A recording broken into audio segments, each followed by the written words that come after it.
itachi zote ninazo sijaiona ingine siku hata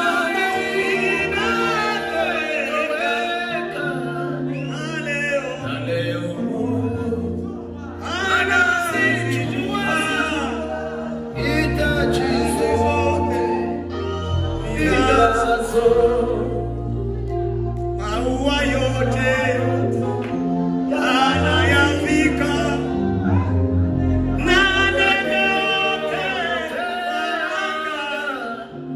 wanakula chakula chao asitosha na ghala sitasumbuka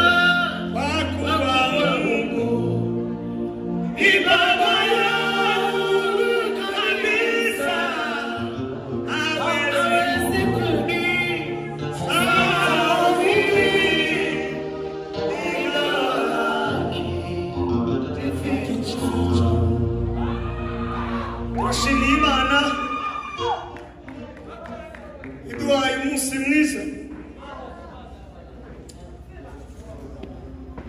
muririmbyi yarabivuze neza Mana si rimwe kandi si kabiri nabonye neza yawe Mana si rimwe kandi si kabiri nabonye neza yawe Mana we Mana si rimwe kandi si kabiri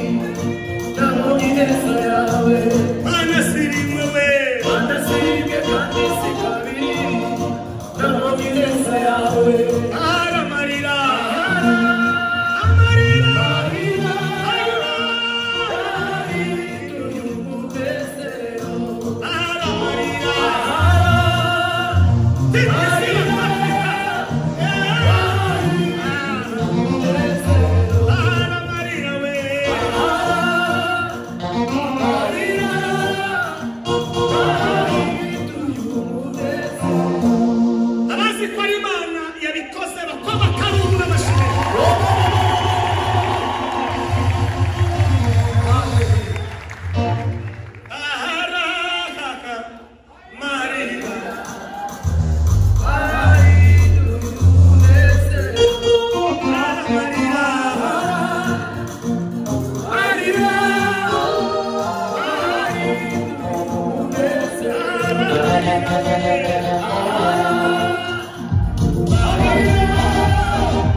Rashidra Reverend Kadona Madam Nawanaba Rashidra Pastor Jonathan Madam Nawanaba abandi ba pastori mwese ndavuze mwisi nimugire mu ahara Maria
Ndashimira kubana na mkuu wa shule ya Biblia mzee Profesa Jonathan kutoka mashariki mwa nchi. Mzee, nakushukuru sana. Heshima zako mzee.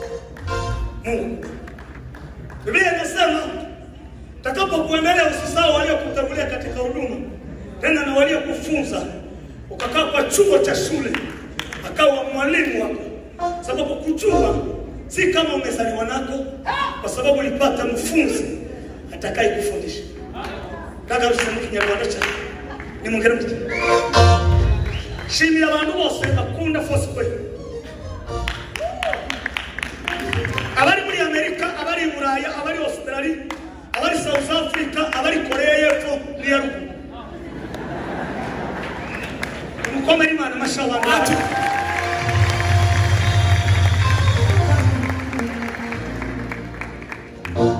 Nashini cyo gikora.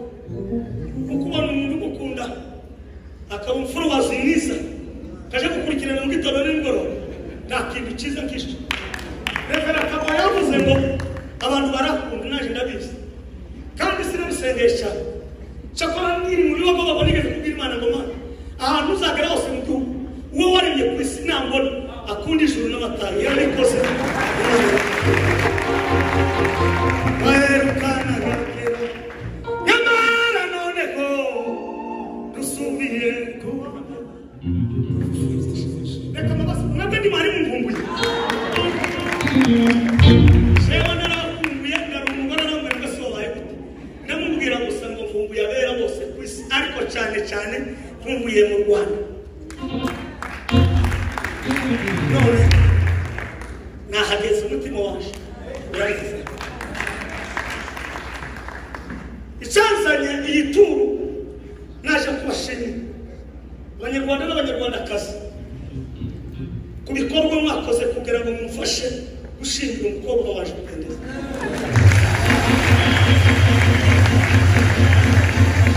Sinazanye n'ivuga butumwa rirerire ryo kumara ukwezi ndamara amayinga ye abiri hano abiri gusa niyo mara ariko icyanzanye dego yaje naje kubashimira none gasimbageraho mwese ndamukiriza uwo mwicaye umubwire n'ibyo wakoze ntugacogore ubikorere n'abantu. Mana sirimwe kandi si kabiri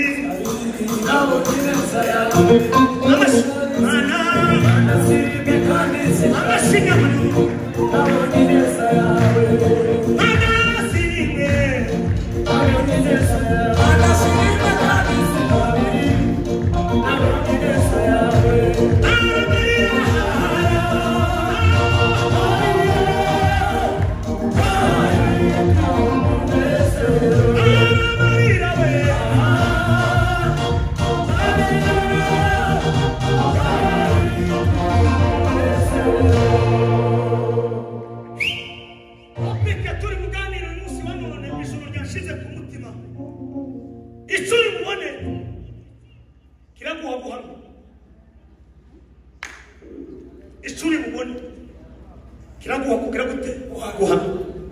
utakacho kiona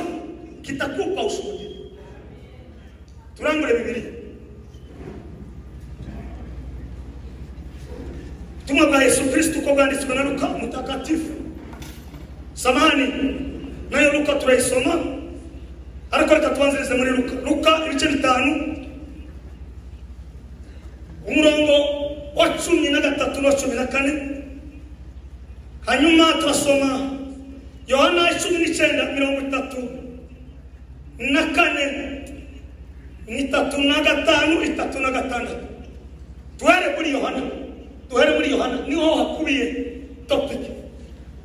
ikaze ku muntu habonye uzi gusoma neza haguruka gira tufunze kuri ijuru yari tukiri Yohana ibice 19:34 kugeza kuri 36 mirongo kwa 3 ikaze Yohana 19:34 19:35 ariko bageze kuri Yesu basanga amaze gupfa wakakutana amekwisha kufa. Oya, eka 33 eka 34 umwe muri bo amucubita icumu mu rubavu akapiga mukuki ubavuni uwo mwanya havamo amaraso n'amazi sukuma uwabibonye nakoma uwabibonye niwe ubihamije sukuma uwabibonye nushaka kureka hano cyangwa se wakomeza ariko naho niyo topiki utakacho kiona utashuhudia uwabibonye niwe wahamije cyubona nicuhamye kandi ivyo ahamya ni ivy'ukuri kandi ivyo ahamya ni ivy'ukuri ntabwo ari ibintu bya fraude ntabwo ari ibintu yibwiye arahamya ivy'ukuri ivyo ubona urabiha kandi azi ko avuga ukuri ngo namwe mwizere avuga n'ukuri kandi namwe mwizere dusoreza kuri 36 kuko ivyo vyabereye kugira ngo vyanditswe bisohore ngo nta gufuka rye bizavunagurika bizavunwa amen amen soma Luka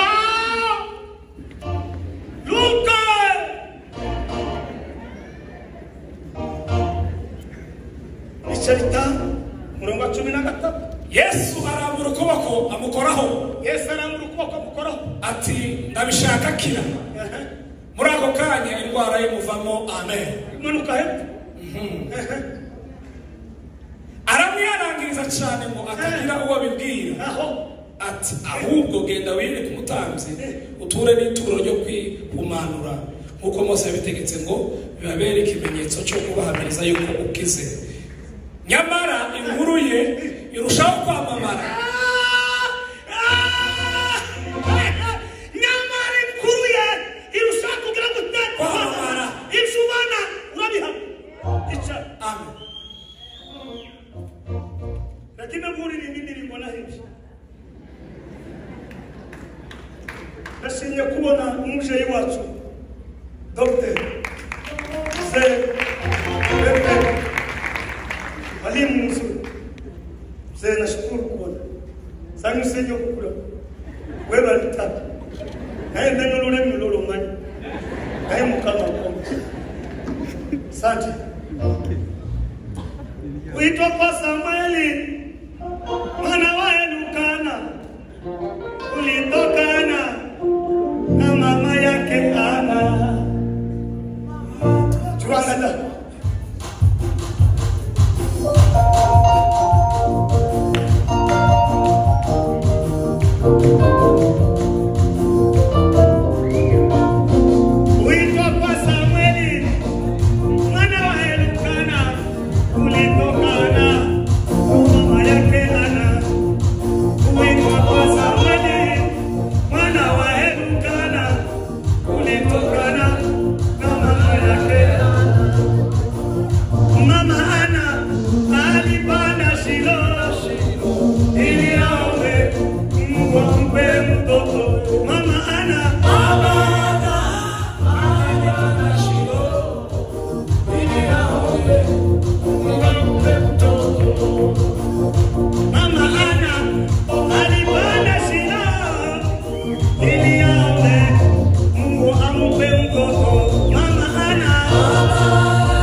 avuga kuguhamya urayibuka ya ndirimbo waririmbye kanyuma y'amagambo magufi niba kuyikora irimo guhamya manuri mwiza ibihe manuri mwiza ibihe manuri mwiza ibihe ikizagutera guhamya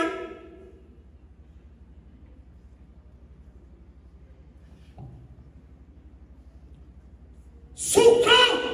watu nukugihari wayibona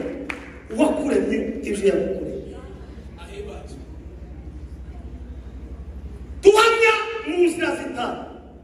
nibishoboka ndazirangaza ariko nibishoboka wenda nibidashoboka ndavuga nti ubwacu tubanye n'umuntu ku giti cye arihamya umunsi uzatakaza kwihamya wowe abantu mushake kureke kubatinda wewe ubwawe wihamya hari umuririmbyi wihamije aravuga ngo mu ndirimbo zo gushimisha aravuga ngo je ndi umukristo saraniwe mu bintu byose ngeze je ndi umukristo ora bihamya n'igihugu cyose cyaseka reka isi gusetse wowe urahamya itagukunda urahamya itakwishuri bw'ibyawe wowe urahamya je ndi umukristo wo mu mutima uburusi ngaye nkunda kristo icyatumyaka yasize jewe namuswa niki mushaka umukunda je ndi umukristo wo mu mutima uburusi ngaye nkunda kristo icyatumyaka yasize jewe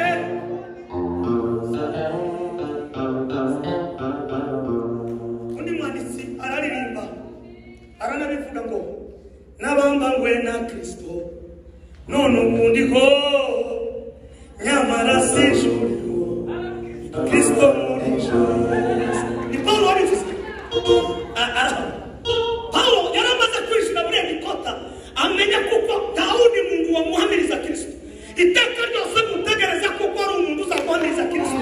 uzaba warangaye naje kubashyiramo imbaraga ikindi kinyejana icubona ugira gute ubwihane nabambanywe na kristo turabisha none ubundi ho nyamara sijuriho kristo nabambanywe ariko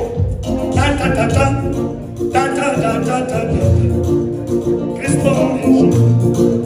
nabambanywe na kristo none ubundi ho nyamara sijuriho kristo nabambanywe none ubundi ho nyamara sijuriho kristo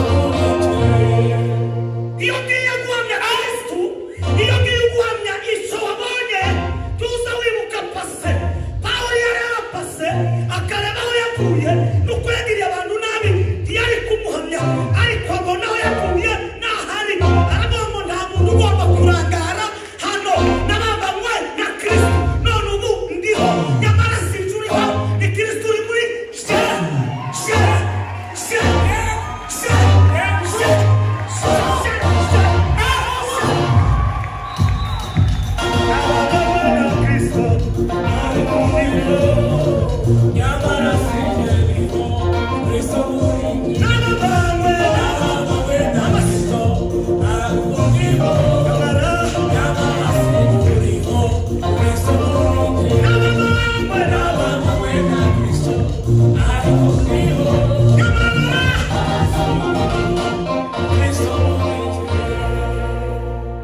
natangaza haleluya zitatu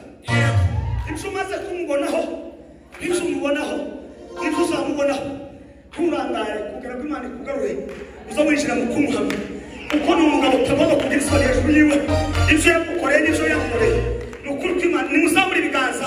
utangeza haleluya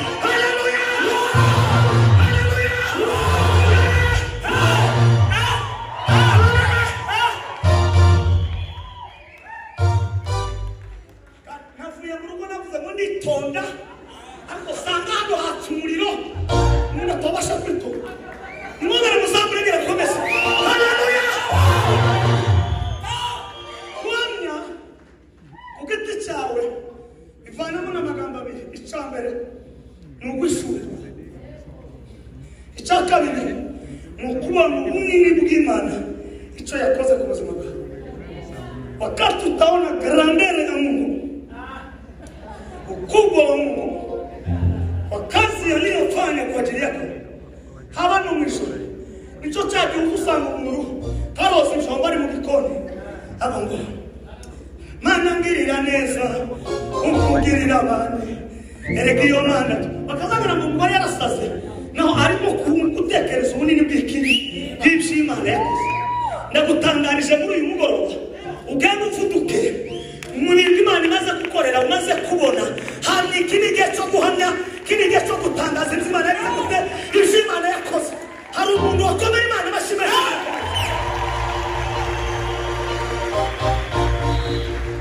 isi ishobora kugucira urubanza cyangwa se gupfa ariko iyo warishuriwe uwo muri kumwe nawe umenya kuvuga ubuhamya n'ubwo utobuvuga ariko bazaza nyuma yawe bazabuvuga ibisambo bibiri kimwe cyari ibumoso iki gitipe nticyayishuri iki gitipe nticyareba kure iki gitipe nticyamenya uwo bari kumwe ariko umutipe nimuvuge mu mutipe iki tureke kugitinda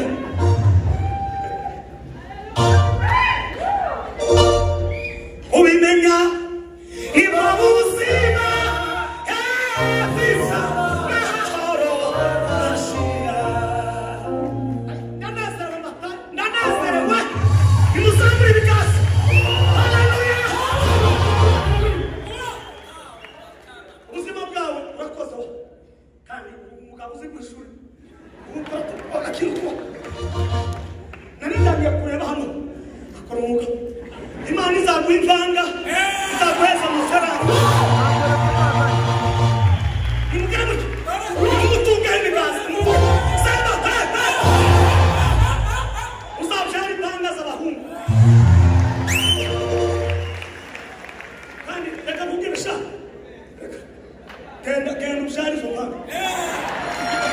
izina rya Yesu wari hehe iburyo ntiyarangara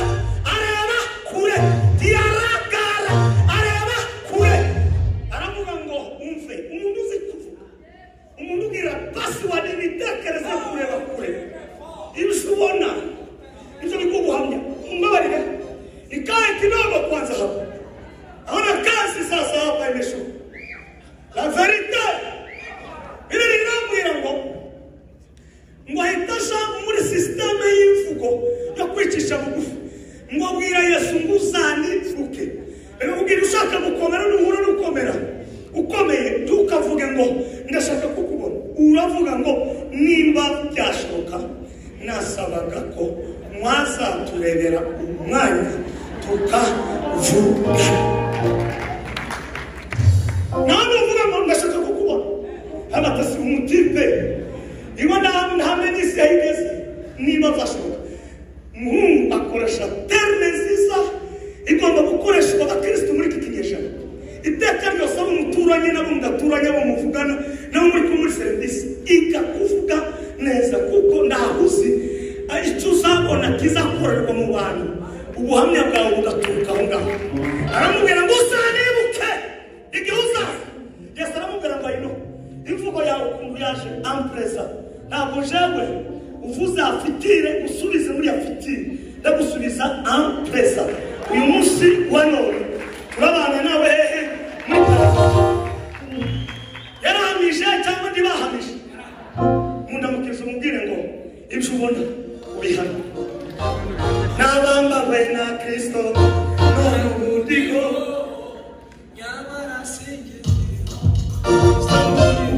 n'abambawe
hamwe n'abantu yurangize kumenya ubuhamya bwawe abantu baragwa kandi muri abo bantu abo muvuga umuryango wawe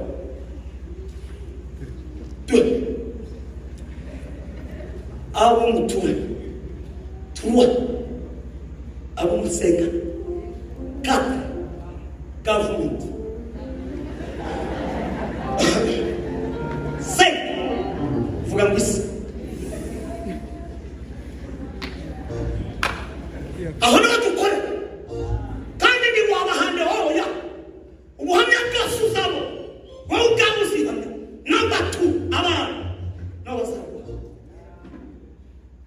ariko impamvu bazagwa reka mvuga amagambo atatu ijambo rya mbere mukwihutira gushira muri bikorwa byiza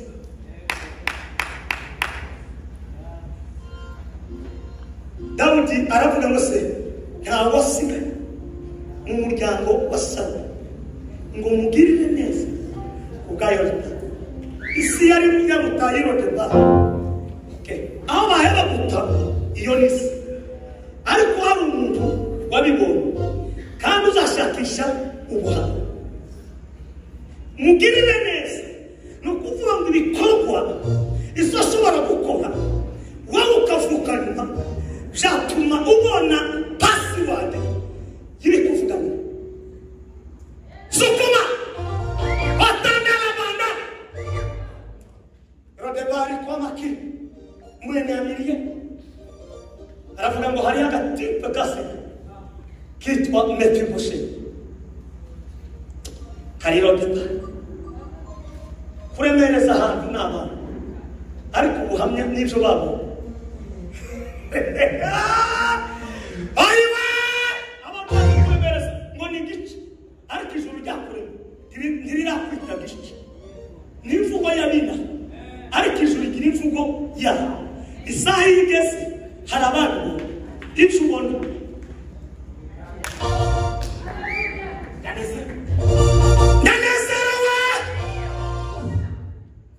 ezerewe ko Yesu akunda arakunda nishimiye ko Yesu akunda nuko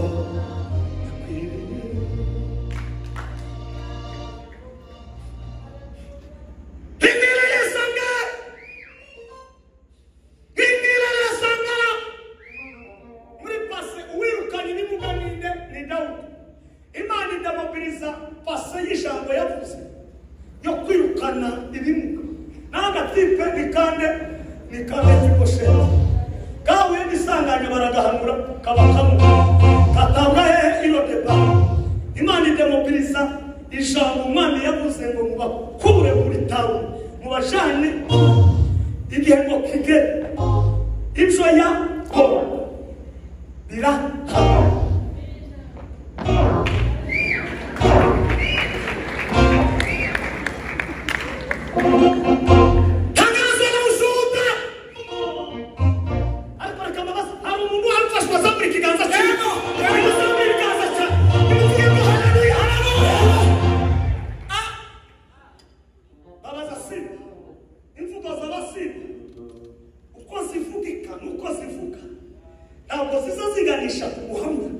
kubyiza byabo cyangwa se abantu babo siba mu kigenge agaca abandi mu kigenge ndagutangarije uyu mugoroba wa none basiba wahuye nabo abavuze ijambo kuko ugomba gutanga n'ibijuru rigiye gukoresha ibyo batabonye babibone kandi bagire bate bahamye ndakomeje rino jambo wari kure aja ku meza y'umwana uyu mugoroba w'uyu munsi wa none aho wari uri imana igushingishije ikuzamura ikwinjiza ahandi hantu kuko ibyo wabonye data wo mu ijuru n'ufite kalendari 2020 yarashize 2021 ni ubutatu bw'imana imana yagumye kuza kukubwira ngo inshuri ubone ugire gute ubihamye umve gato abantu ntabwo bagutaha igihe wakoraga ikibungo ntawe wari uzi kuko perezida w'abanaziri hano from Rwanda ariko kubera ko imana yaguhaye kuyobora ministere y'abanaziri iguhaye ijambo muzoze ugenda wowe wenyine uvuge ngo se niki nokora kugira ngo ubuhamya bukomeze gukora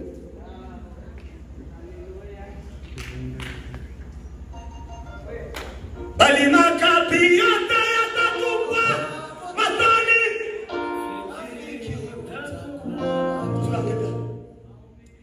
siku hiyo ni ya shamba na furaha watakapa kuuzisha siku hiyo ni ya shamba na furaha watakapa kuuzisha wakondote watatikwa tikwa tikwa tikwa sema nijili ya magonjwa wakondote watafikwa tikwa tikwa tikwa ya magonjwa siku hiyo ni ya shangwe wavilema wakomeme ya vizuri kwa miguu yao siku hiyo ni ya shangwe wavilema wakomeme ya vizuri kwa miguu yao ruka ruka ulemavu wataruka ruka ruka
twakoze mu gihe cyacu tutaranga ibishakozwe n'ibyo ibice 12 umurongo wa mbere kugeza ku wa gatandatu Biblia iravuga ngo Pawulo yazanditse Paul na Apoloni na Tesalonike ngo agera ahantu hari abayuda bamwe bari batarakamenya ijambo ry'Imana ngo ariko agirwa umugisha wo kuhahura n'umugabo witwa Yasoni wari umudiyakoni utaranga wari umudiyakoni ureba Biblia irambwira ngo ageze aho ngaho ngo wanawake wengi ngo wakavutiwa na kuja kusikia neno la Mungu. Icyo uzakora mu murimo w'Imana